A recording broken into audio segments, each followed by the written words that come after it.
What's up, family? What it do? It's raw conscious, raw entertainment, raw minds, raw vibes. You know what it is. We gonna get into it.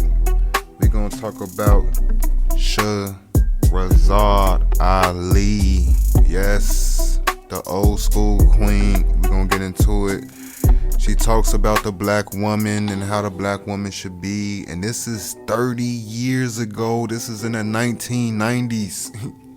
And yes, some of the stuff she's talking about make a lot of sense today. Yeah, it do. So we're gonna get into it. We're gonna check this video out, man. It's a lot of knowledge, man. It's a lot of stuff you need to learn. Check it out. So what I'm going to go over real brief right now is what the attributes are of the good black woman. Since she's not on television, we may not recognize her. Okay. Now, the good black woman has 7 attributes, and then I'm going to explain to you how to utilize those in your day-to-day life. The good black woman has self-discipline, courteousness, cheerfulness, self-respect, intelligence, cleanliness, and love. Now, we've heard that terminology. You know, it's like one of those where they tell you pull yourself up by your own bootstraps. What do that mean? You know, how can I make that functional in my day-to-day life to benefit me as a practice? It sounds like all theory. Where's the practicum? What do I do? The good black woman has self-discipline. That's self-control. Let me make that real for you, sisters. We can start with our mouth. The good black woman can control her mouth. She don't have to say everything that comes up. It's okay if he get the last word sometime. You know. She don't cuss in public.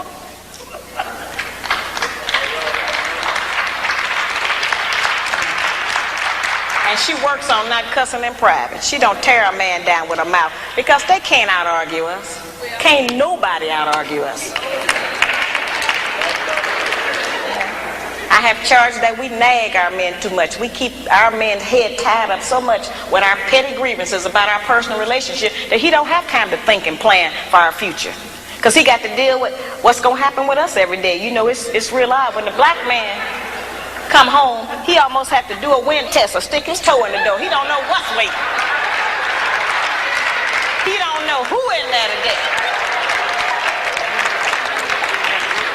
He know it's a possibility that there's some kind of new monster that he didn't even know about yesterday. So, you know, we need to not make it like that. We need to not be so vicious with our mouth. You know, men are not petty like that. They're not going to out-argue us. And it has been proven that verbal abuse is just as harmful as physical abuse. So let's not use our mouth to do that to him. The good black woman is courteous. She says, thank you, baby. I appreciate you doing that. I appreciate every effort you make. Try harder. I'm going to work with you. Thank you. I know you did your best. Now that's a whole new language.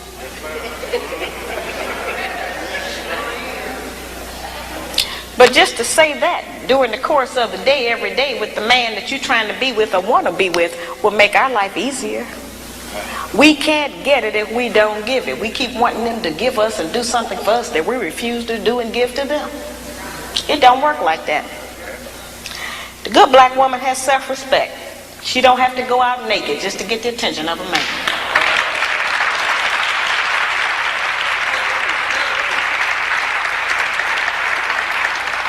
I have sisters all over the country, and they come up to me after the lectures, and they'll be talking to me, and they'll say, well, you know, all he think about is sex. All he think about is my body. I say, why don't you show him something else? And then here's the really good one. They'll come up and they'll have on a weave. They have on false eyelashes, another whole face, false fingernails, and all of that. And then they'll say, but I'm looking for a real man.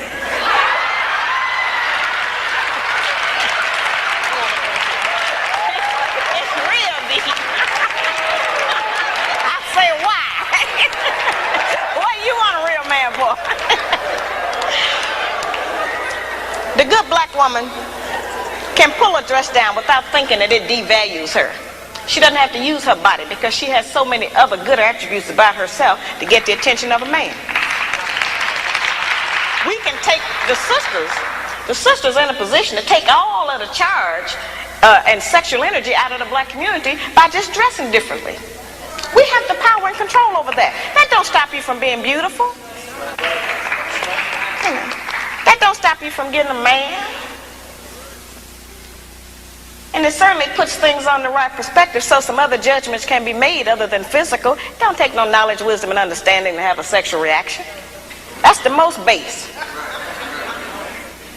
We spend less time doing that than anything else we do.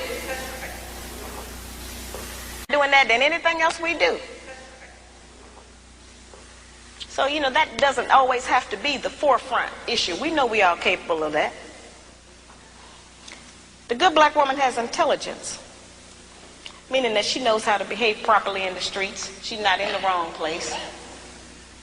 Some of our women don't know what else to do other than go to the bar. They need some activities. Some of our women thinking that staying home on the weekend is some kind of sin.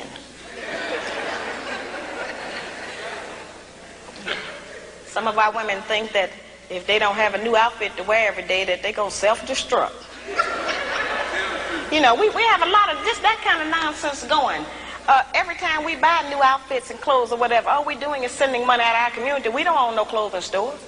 If the white man closed the shoe factory, we'd all be here barefooted tonight. We don't own no shoe factories. You know, very base things that we don't own, that we put our money into and demand we have to have them. A lot of times our men look at us and know that he ain't never going to be able to make enough money to give us all of the things we say we want. And don't no man want to be with no woman who he constantly got to deny her the things that she says she wants. That represents failure to him, to have to always, you know, not be able to provide us with what we ask for. One of the ways we can do that is to start being satisfied with less. You know, the good black woman is clean. Now that's a hard one. The good black woman try to keep the house clean. Good black woman is clean by her own body. You know, a lot of those things we kind of take for granted, but all of our people don't know about that. There are people who are angry with me because I even describe the fact that some of us as sisters don't have the proper personal hygiene, as if that don't exist. We have too much falsehood and pretense going about our condition. Everybody that's dressed up ain't clean. You know, that's just the truth. We have to look at our condition in the light of truth. Stop reacting emotionally and pretending that just because we don't want to deal. One of the most difficult things that I deal with out here is trying to teach our people the difference between an actual fact and an opinion. Our people think that they can accept or reject truth based on how they feel about it. Your feelings don't change the truth. The truth is just going to be there. You can feel any kind of way you want to feel about it. Those kind of emotions have kept us from growing. Because anything we don't like, we just reject that and say, well, I don't believe that. That don't mean that it's not the truth. It just makes you a disbeliever. The good black woman practices non-possessive loving. Now, y'all know that's a hard one. Now, envy is wanting what someone else has. And jealousy, of course, is just selfishness. Non-possessive loving is not an easy one for us to practice. And, of course, I have a lot of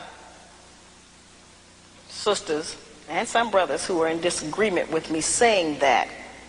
But the actual fact is that our men are outnumbered about 5 to 1.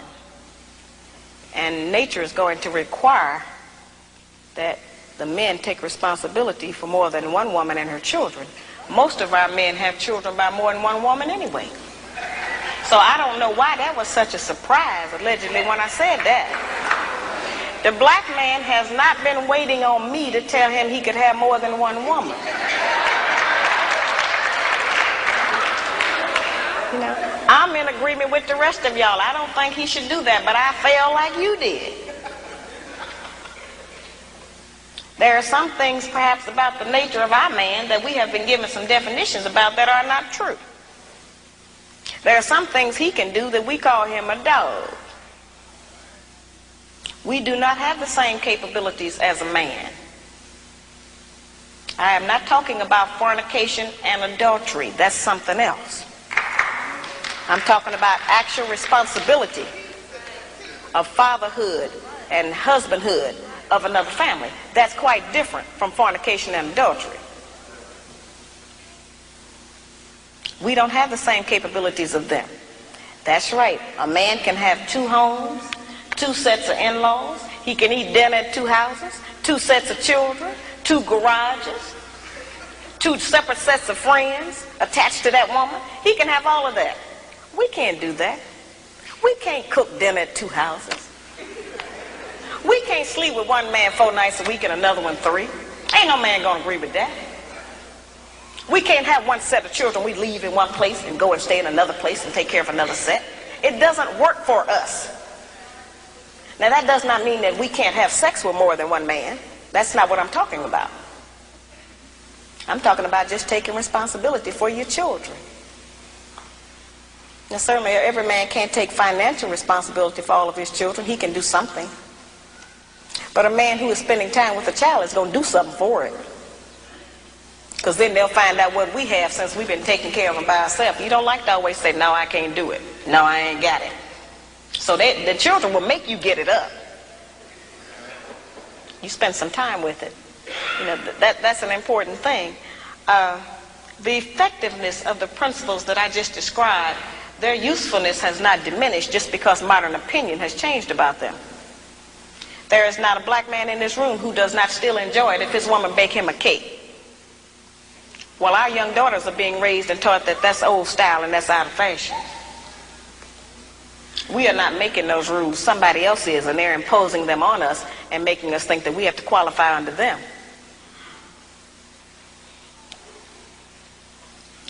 I tell the brothers, just like I tell the sisters, if you have a woman that you've been working with for months or years, and you can't get that woman to get in agreement with your program, then get rid of her and get another one. And I tell the sisters the same thing. If you're with a man you can't agree with, don't make his life miserable. Get with a man you can agree with. But we spend too much time living in hell with each other. We spend too much time tearing each other down, trying to make the other person do different or function different. If you want somebody to change, first change yourself. We set the example. We are the teacher. We are the mother. We set the example.